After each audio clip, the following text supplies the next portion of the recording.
Mugallimler azыр өзүнүн кесибин аркалап, өзүнө тапшырылган аманатты аркалоонун ордуна мектепке жоолукчан келген кыздарды класска жана мектепке киргизбөө менен убара.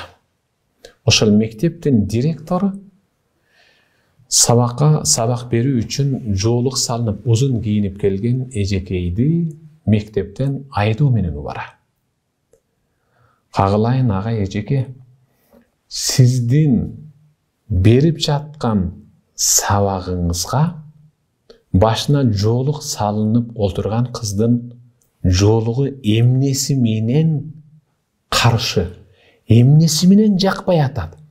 Же сиздин айткан сабагыңызды ал аткарбай атабы, же укпай атабы? А сиздин өз вазифаңыз, озипаңыз жөн гана сабак берүү эле да.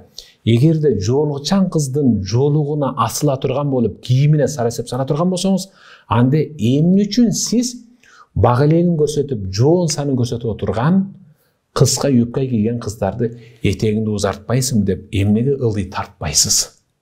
Жаш мугалимдерге бут тосконуңуз бир, эне салтын улап, этегин узартып, денесин тосуп, өзгөлөргө алакты болбойн деп, кымкуут болуп, адептүү, тартиптүү, ыймандуу, ахлактуу болоюн деп, сизди сыйлап, урматтап, денесин тосуп келген кыздар сизге эмнеси менен тоскоол болуп атат?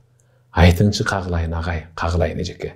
Негизинде сиздин максатыңыз өзүңүздүн мойнуңузга табышталган 45 мүнөттүн ичиндеги бериле турган сабакты анын жүрөгүнө абдан жакшы кулагы аркылуу киргизип орнотуп, анан кийим кечесине өтпөйсүзбү?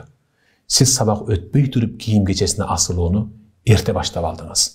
Сиз же жылаңачтануунун маданияты дегенди, же маданияттын, илим билимдин жалаңачтануусу деген сабакты деле билбейт окшойсуз.